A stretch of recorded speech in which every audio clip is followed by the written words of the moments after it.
Hey, deserving listeners, Ultimatum, Queer Love, Season 2, Netflix. Let's watch. I'm always going to protect you, and I'm always going to have your back, and I'm always going to be on your team. But I think, like, you do need to talk to Haley alone. Now that I'm more clear on, like, the boundary I want to have with her, like, I want to reiterate it and, like, make sure everyone's clear and make sure, like, the respect is there. Okay, I don't know, but there's language here that Dana is telling Megan how to manage the relationship. I think it would be less of a concern to me if Dana were to say, here's what I would like, here's what would make me feel more secure. But it sounds more like an assignment to Megan. I don't know. Maybe it's not. We're just hearing a snippet from a conversation. But yeah, this word of respect, Haley. But from Dana's, so I think what we're seeing here is a furthering of that narrative that someone infected Megan, that Haley infected her, influenced her, pulled Megan away, manipulated. That's a strong word, but somehow got Megan to not be herself, right? And that's possible, but it certainly didn't look that way, right? But that's a salvaging of the narrative, the enmeshment narrative that we are one. There's no other explanation as to why you would fall in love and have sex with someone else. Someone must have done something to you. It couldn't possibly be a volitional choice made by you, because that would mean that we're different people. It would mean that we're not as enmeshed and close as I need it to be, which I get. I mean, if you're in love with someone like Dana is in love with Megan, that's going to be a hard pill to I mean, how would you even process that? That's why I was saying earlier that if Dana actually could see what we saw, that scene with Megan and Haley falling in love, I mean, if you're Dana, that's just got to be crushing. And Dana has not seen that. So Dana's only heard this intellectual description of the Megan-Haley relationship. Megan even disclosed to Dana in the scene that we saw in a very intellectualized way of, yeah, we were in love. I think maybe Dana asked, were you in love? And Megan said, yeah. It wasn't communicated with the oomph that it would need to in order for Dana to really get what's happening. I mean, certainly it stressed her out, but anyway, I think that we're hearing now, if the two of them they both want to, from their own heart, and they've thought about it and their own agency, they want to create a boundary around their relationship, and Haley is not within that. That's fine. Like, the boundary I want to have with her, like, I want to reiterate it and, like, make sure everyone's clear and make sure, like, the respect is there. Yeah. I think that you need to get really intentional and clear about what you want to say. Okay, so you hear more of that language, which is giving her an assignment. I'm trying to avoid words like controlling or dominance or that sort of thing, but it's in that sort of camp. Now, there's nothing wrong with Dana wanting to draw a boundary and making a request and being insecure about Haley and Megan's relationship. I mean, it's understandable. But how do we navigate that? I've been saying from the beginning that if these two are going to move forward, there's no way for Dana to trust. It might be somewhat also hard for Megan to trust. Now, they can build that trust, but a year from now, if they've been doing fairly well, then Dana would have the ability to trust. But at this point, it's not rational to trust, because she fell in love with she fell in love. And Dana knows that.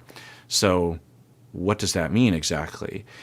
And Megan has also said, if you hurt me again, I'm gone, and maybe that's justifiable, but it's just going to take time. So the effort to enmesh and the effort to gain that kind of trust and the effort to kind of gain that security is indicative of Dana's pattern, right, of enmeshment and tasking Megan with things. See, but that's something that I also am concerned about, because it's like friends can support each other. But right is it now, too early? the relationship isn't appropriate. Right. And so they're in a bit of a debate where Megan, I think, is saying, okay, fine, you're saying boundary and cutoff, but I want to be friends. Megan is making that argument. If I were there, I would ask them to be more specific and clear, because it's a little passive. You know, the way Megan is, the tone Megan is arguing against or debating against what Dana just said, but it's not explicit. So I would ask Megan, okay, what do you want? You know, independent of what Dana wants, which we'll get into in a second, what do you want? How do you want to proceed forward? Because there's probably a path forward. You know, if Megan were to say, well, I want to be with Dana, but I don't want to be a dick to Haley, and I want to draw a boundary with Haley, but I also don't want to be a jerk. And I kind of want to be friends moving forward. Maybe that's not possible. I don't know. And then hear that out. And maybe Dana hearing that would be like, oh, okay, that sounds like something that's not necessarily threatening. And maybe I can adjust to that, or maybe not. But the way that Megan is talking, Dana might interpret that as chaos and distrust and a desire for Megan to want to be with Haley, you know, to defend, like, well, but I don't want to draw that boundary. And then Dana uses that word inappropriate. 99% of the time, whenever I hear the word inappropriate, particularly from clinicians and teachers and that sort of thing, I blanch, I cringe, because it's just a word that people use as a way of saying it's just wrong to do so, like it's icky or against the rules or something. And sometimes it is against the rules, but often it's a way of trying to firmly state something without doing the work. If Dana were to say, the relationship is threatening to me or it freaks me out, then there'd be no debate, and I would understand that. But to say it's inappropriate, it's wrong that you're friends, it's not wrong. If Haley and Megan want to be friends, it's not wrong. But you'll hear people say that, and that's often the public discourse, particularly around reality TV, is like, it's inappropriate. Well, according to what culture, it's not. There's nothing morally wrong with Haley and Megan being friends. Is it risky? Maybe. Is it hurtful and worrisome to Dana and Pilar? Maybe. But it's not inappropriate. It's not against the rules. You know, do the work. You have the ability to, if you're Dana, to say, that freaks me out and scares me, worries me, and I just don't like it. You can just say that. And the reason why people say inappropriate often is because they feel like they don't have the right to say that. They don't trust that the other person will hear it, so they have to like state some cultural rule. If it needs more time to happen, eventually, I It guess needs my a goal. lot of time. Yes, It's not I'm just even saying- a potentially soon thing, for at least for me, if you want to be with me. I've never had anybody like Haley before. I've never dated anybody like Haley. I've never like related to anybody like Haley. And so I just think she's an important person that I would want in my life. Now, it's possible that there's a polyamorous conversation happening before us and we aren't hearing those words. But it's so interesting to hear the way Haley talks to Pilar versus the way Megan talks to Dana. Can you see that? I don't know. But it's just a completely different tone. Haley fell in love with Megan and immediately tells Pilar, I fell in love. I'm sorry. I need to break up with you. I'm so sorry.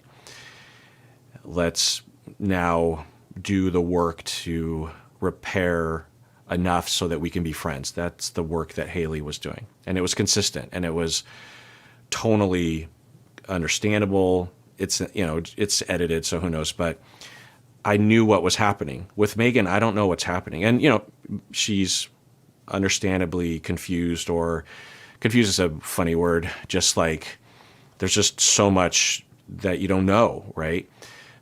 What's the right choice? Was that real? That kind of stuff. But the way that Megan talks, it doesn't seem to illuminate the awareness of that confusion. The things that she says explicitly are, I'm with you now, Dana.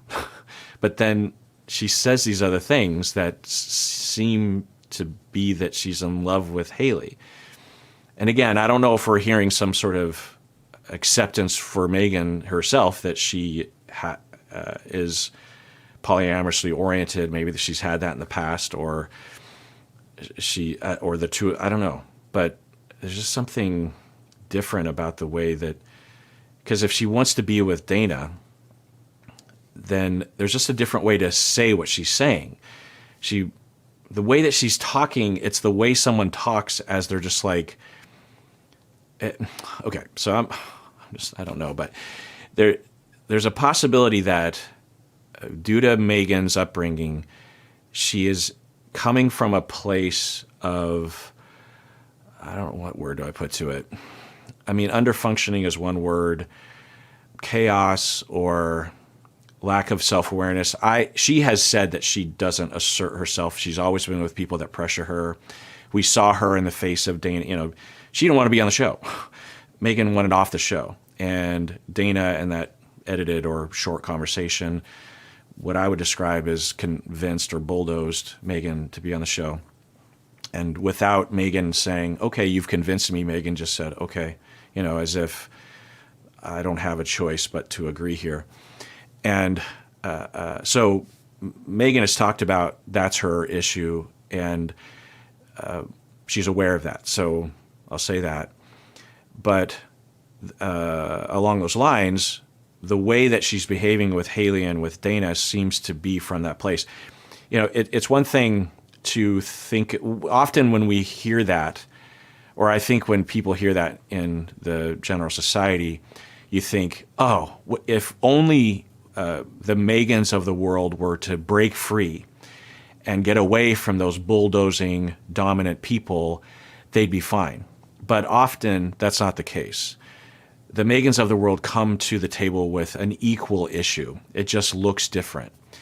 And it is that of the underfunctioner, that of an emotionally younger person, someone who has never been allowed to think for themselves, maybe someone who even thinks they're incompetent to think for them, dependent, this sort of thing. There's not a lot of signs of that with Megan, but I do find myself, so I'll just speak from my own, I don't know if you'd call it countertransference or just my own reactivity, that when Haley talks, I don't feel anxious. Even though it's a chaotic or difficult or painful experience I'm watching Haley go through with Pilar and with Megan.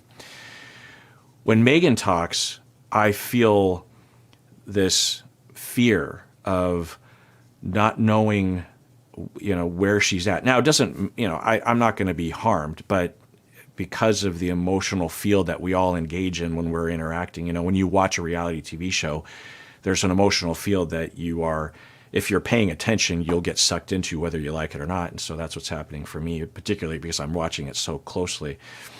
And I find myself feeling like I don't know where I am. But it doesn't, I have to be clear that Megan has no responsibility to me to make me feel okay. Plus, how could she? This was filmed like a year and a half ago or something. So it's a little funny. So it's not a problem for Megan, but when as a person and as a therapist and as a YouTuber, one of the assessment tools is the way that I feel when I am in some sort of emotional field or I'm interacting with someone. So I have to keep in mind that my reactivity and my emotions, I might not be aware of them. I might be misinterpreting them. It could just be my own feelings and have nothing to do with the other person. But it is one angle of data to pay attention to. And I'll just tell you that when I watch Haley, I feel one way, and when I watch Megan, I feel another way. And that way is a feeling that I often get when I am interacting with people that are underfunctioning, they have the schema of incompetence and of low self-esteem. They have the assumption that they just have to drop the responsibility and someone else will come in and do it for them. And they feel like they have to do that because they're going to screw it up.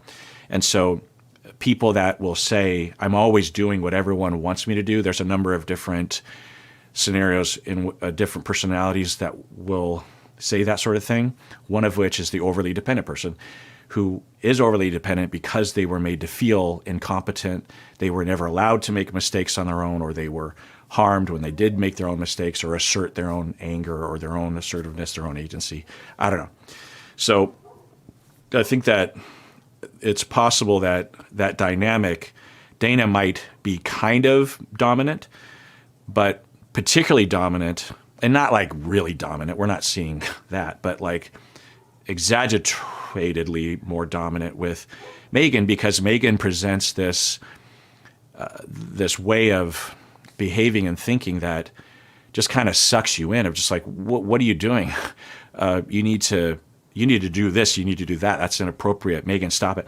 And then that dynamic continues where Megan walks away feeling controlled and dominated and not allowed to spread her wings, but she's equally participating in it. You know, especially when you think about Megan could have just left Dana.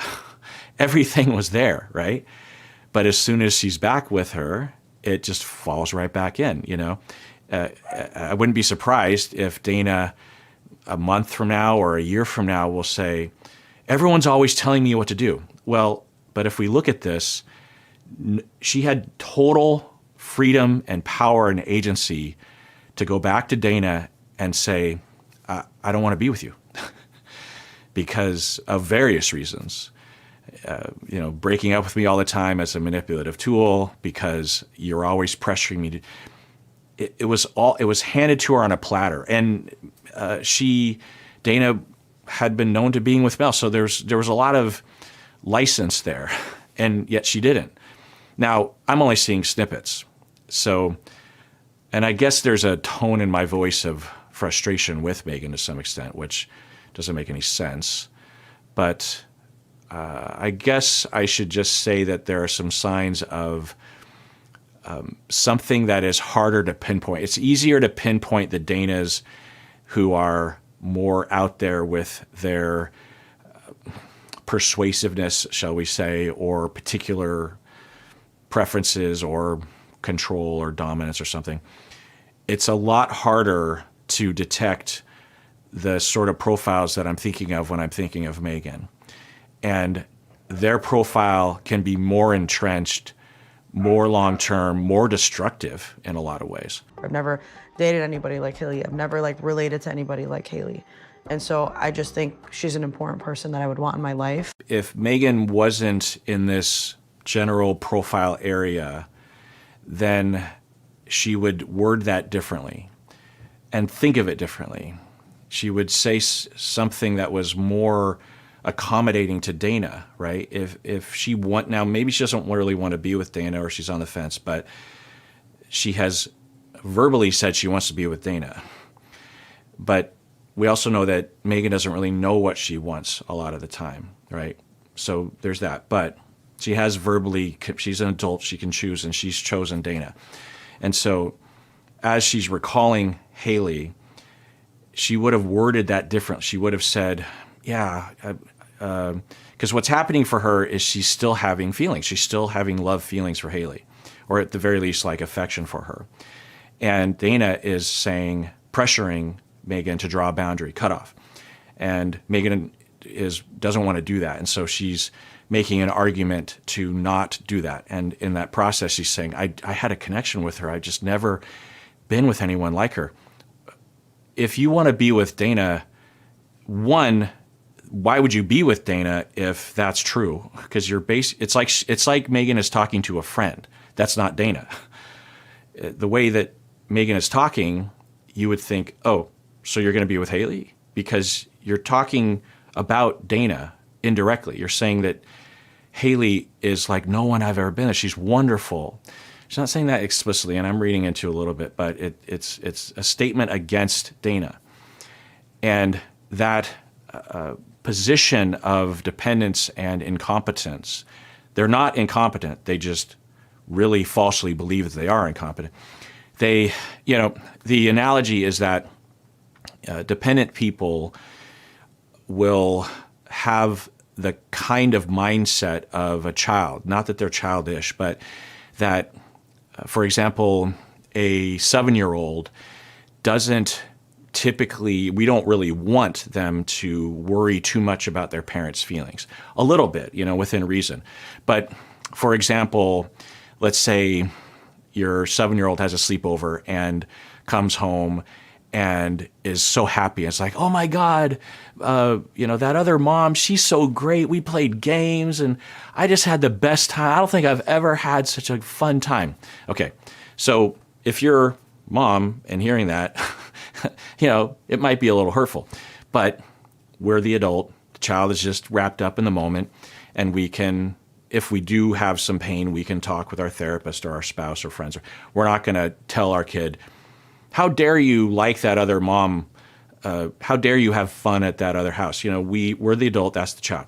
We don't want the child to worry. Now, if you are someone's spouse and you had a good time with someone else in that way, you would be concerned for, even if that were true, you would be concerned for your partner's feelings and you would tend to that in some way.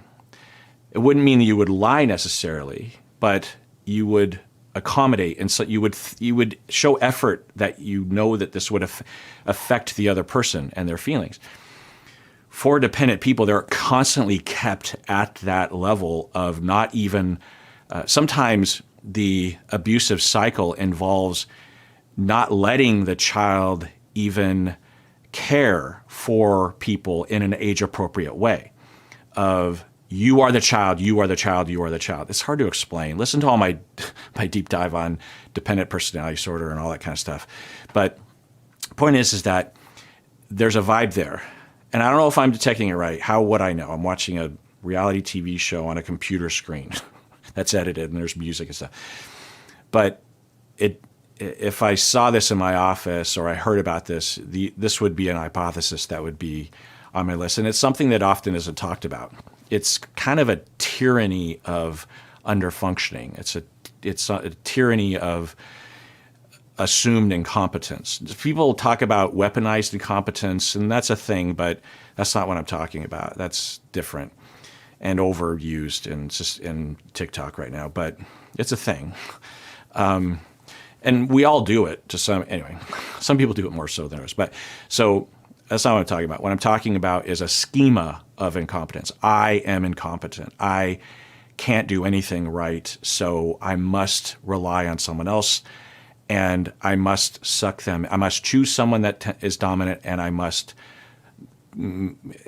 force them to be dominant, because if they're not dominant, then I will be left alone and I'll screw things up. So it's a very sad place to be. They believe really false, horrible things about themselves. The problem is because they've been prevented from doing things on their own often, and they've prevented themselves from doing things on their own, they often are incompetent in some ways. They're not foundationally incompetent, they're just lacking in experience. So whenever they do venture away on their own, they often do screw things up because they've never done it before. They're like a 12-year-old trying to do adult things because they've never been allowed to, or they've never allowed themselves. Anyway, so the way that, well, I'll rewind this. So the way that Megan just worded all that, if she didn't have the signs that I'm seeing would not be there if she said it in a little different way. If she could say all that and say, yeah, and I'm sorry, and I love you too, or it was, I really connected and I really loved her, but not as much as I love you. I don't know. It's hard to imagine what one would say in a scenario like that, but there's some concern. Well, we just have to look to Haley. The way Haley told Pilar was honest. I fell in love, but the way she said it, right? The way Haley told Pilar had clear concern that it would destroy Pilar, right? The way that Megan, and I'm also basing it largely on that first disclosure that Megan gave to Dana that first day, right? I said the word cold. Well, it's not like screw you.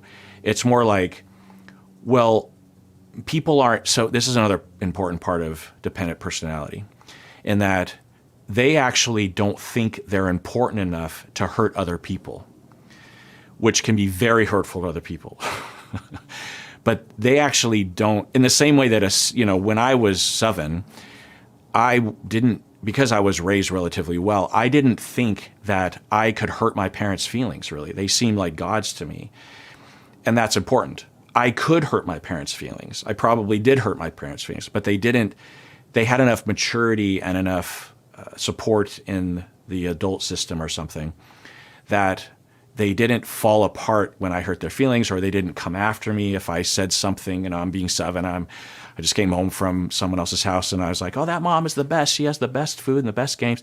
And my mom didn't break into tears like, how do you do this? She didn't do that to me. So I was unaware. I was protected. That's the way things should be.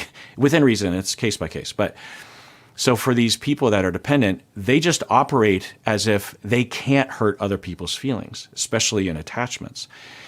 Not that they're psychopaths, not that they lack empathy. They absolutely do have empathy, but they've never been allowed to really fully absorb and graduate to that place of, I am my brother's keeper. I am impactful. I do matter to other people. When you have kids, you matter, but you don't. Your opinion of other people don't matter, right? There's not that communicate.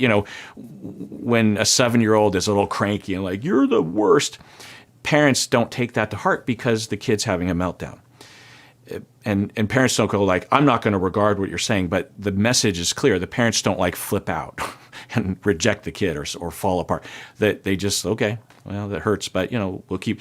So there's a message to the 7-year-old of, okay, you're having a feeling, and I'm containing. I'm with you, and that kind of hurts, but I'm not taking it to heart. If your partner said that to you, even if they were having a bad day, I hate you, you're the worst. Well, we regard that, right?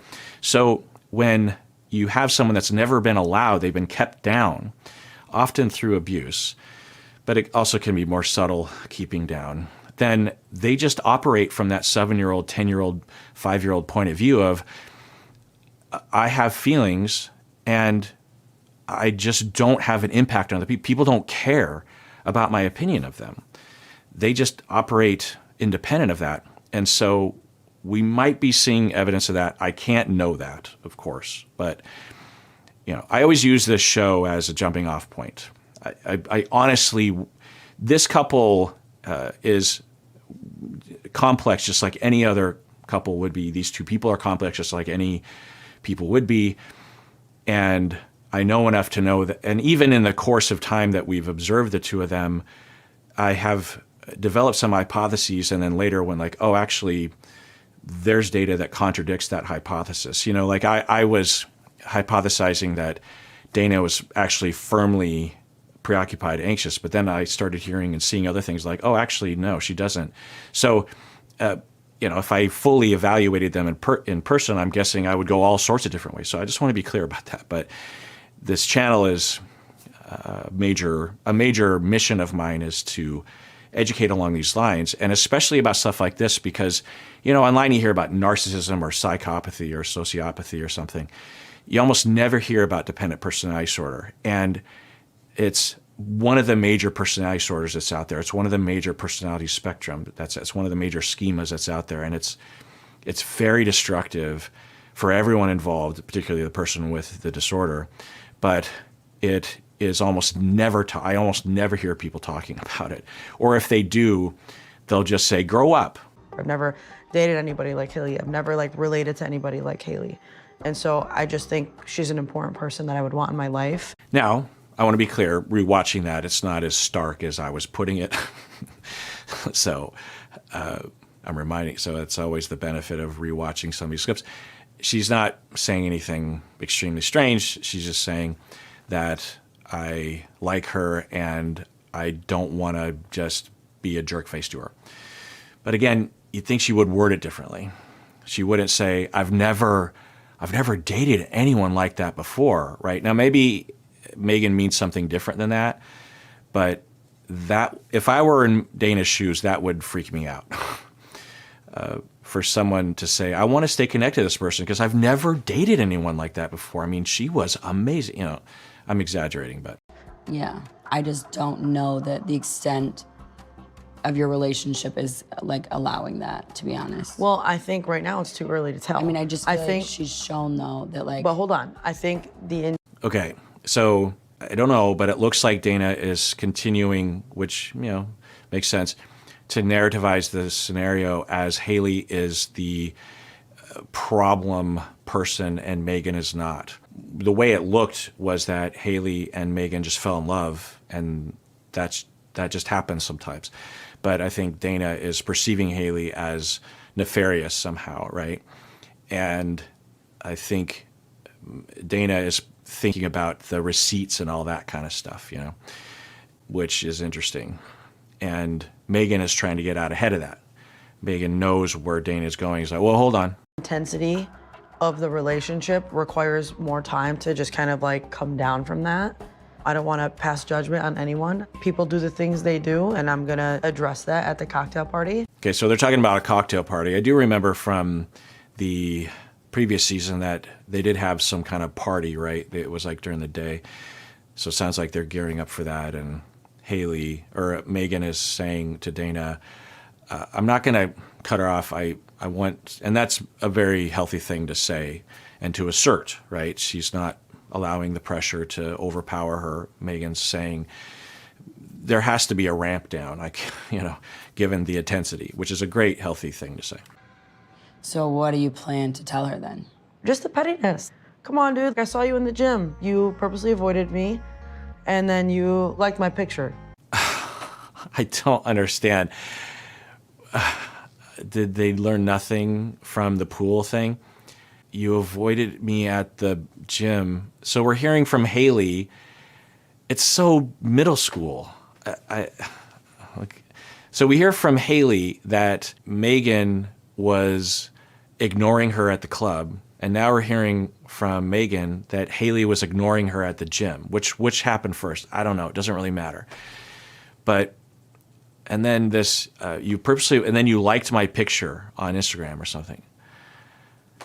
It's the heart eyes with Kyle all over again, and the just why are you reading into those things? And maybe just directly communicate. Were you avoiding me at the gym?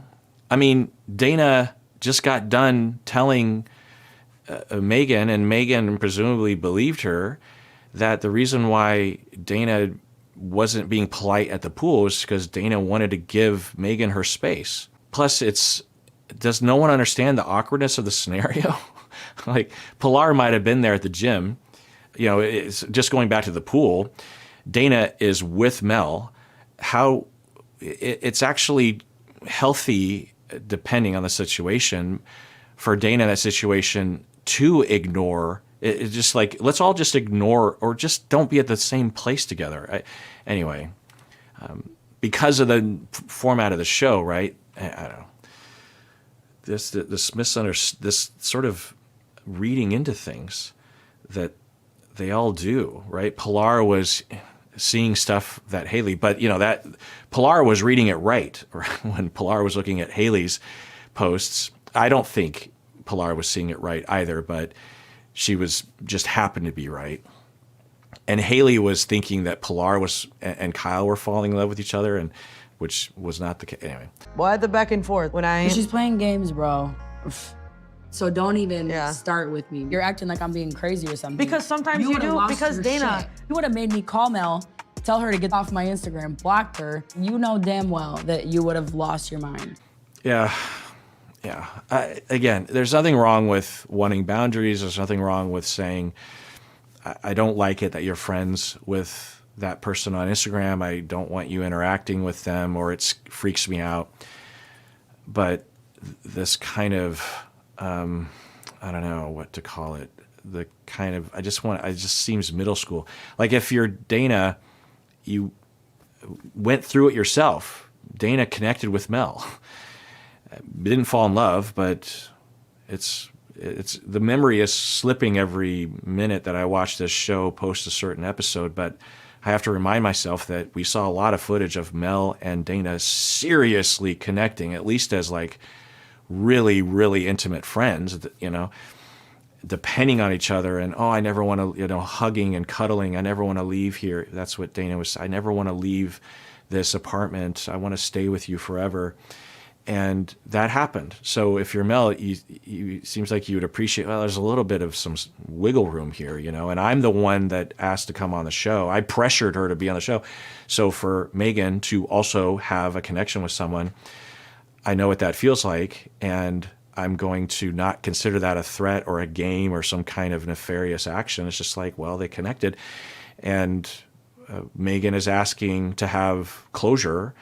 So now I would absolutely imagine, though, that